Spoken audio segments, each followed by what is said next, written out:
In a new documentary tonight, Anna Richardson is investigating the rise of weight loss jabs used by the likes of Boris Johnson, Jeremy Clarkson, Elon Musk. They are now available on the NHS, but there are worries about fakes being sold by fraudsters on the black market. Well, joining me now alongside Anna is Colleen Thomas, who lost 10 stone after taking the drug 2 years ago. And our Dr Amir is here as well. It's great to see all of you. And Colleen, well done on losing all that weight. I mean, that is a person. It is. You know, it really is. And you've done incredibly well. We're all looking for a quick fix, of course, but you did this right. You did this properly. You know, it was none of this stuff that you discovered on the black market. You did it properly, under supervision. Yep. And how are you feeling now? Amazing. Yeah. My life has completely changed, and that was, for me, it wasn't about losing weight, it was about being healthy, and that was my main whole goal in all of this, is just to be healthy. I don't care about what size the label says. I just want to be able to walk without being out of breath. Yeah, and it has changed your life. Yeah, absolutely. But you're absolutely the right kind of person that's supposed to get this medication. But sadly, as we know, it is being misused. That's what you found out, Anna? Well, I mean, there's definitely abuse of the system, as we discovered with Colleen.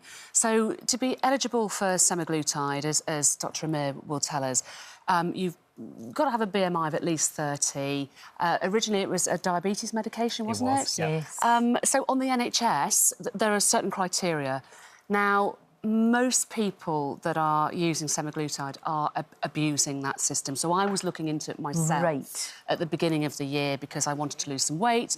My blood sugars were high and I was given a flea in the ear. Excuse me. Sorry. Sorry about that. Never had that reaction before to my weight.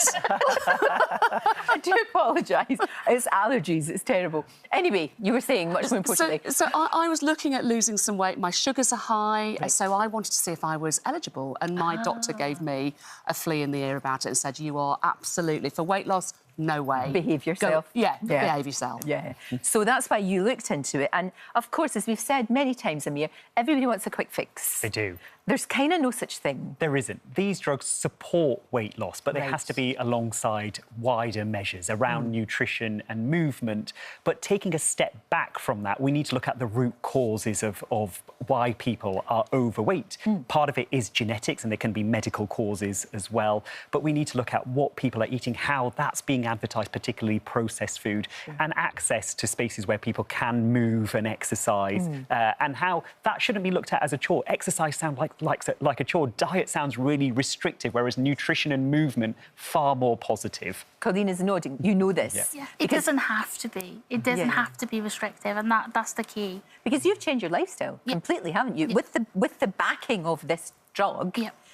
But you've had to exercise and you've had to change completely the way you eat. Learn how to eat properly. I didn't know anything about nutrition or protein or calories, and I'd chosen to do other diets in the past where it's pointed or whatever, and you'd eat a bag of pasta for a snack. That's not normal. That's No, not. it's not. No, it's not. It nobody tells you those things. No, and you've got this education, which is absolutely fantastic. Side effects? Any side effects for you? I did. I had sickness, constipation. Oh, no, lovely. Yeah. A lot of migraines when you first go onto the medication.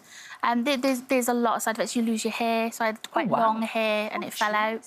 But that was because I was still learning about protein, so it's important to keep up with protein. Right, so it's not just jabbing yourself with this thing. Not, it's so much more than that. It is so much more than that. And, of course, that's what you're highlighting in the documentary, is how it's been abused, because we've seen Hollywood stars, want to lose half a stone or they want to lose a few pounds. Yikes, no. Well, it's been all over the media, as we know, so the hype around it, and all over social media, also. So there's two things that shocked me in the making of the film, which is the selling of fake pharmaceuticals, basically, on the black market. Anything you're getting. Could be anything that you're getting. It's criminal behaviour. But also the off-label prescribing of semaglutide by private GPs who've been given a directive to not sell it for weight loss because there's now a national shortage.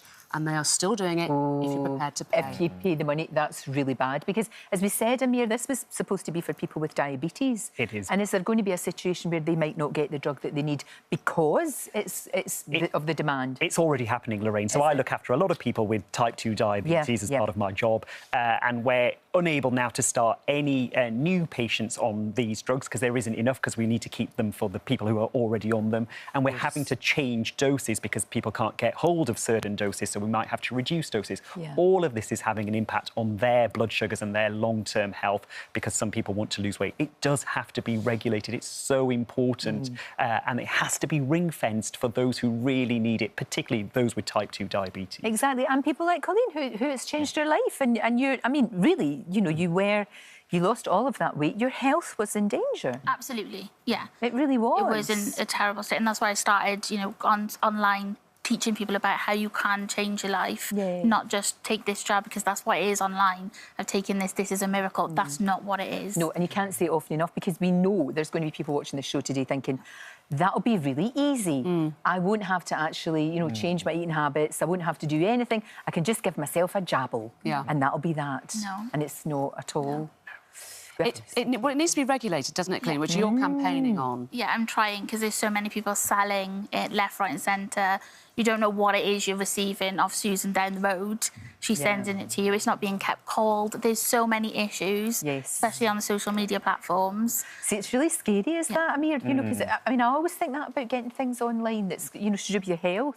You don't know what you're going to be getting. No, don't get anything that isn't from a registered practitioner who you can look up legitimately before ordering it. And there are criteria for when you can use this. Don't use it off licence. You know, just use it for when it's supposed to be used, alongside those measures we talked about. There is no quick fix to weight loss. There really isn't. We all want a quick fix, but there isn't one. We've got to do that. And there is a big psychological impact on around weight and why people put on weight. So we're not saying, you know, just eating right and exercising and these jabs is what's going to cure it. There's a lot of layers when it comes to weight. And all of that needs to be unpicked. And that's so important. Thank you very much. And you've done a cracking service, actually, to many people who'd be sitting thinking, oh, that's great, I'll give that a go. Don't watch The Truth About the Skinny Jab. It's on tonight, 8 o'clock on Channel 4. Thank you so much.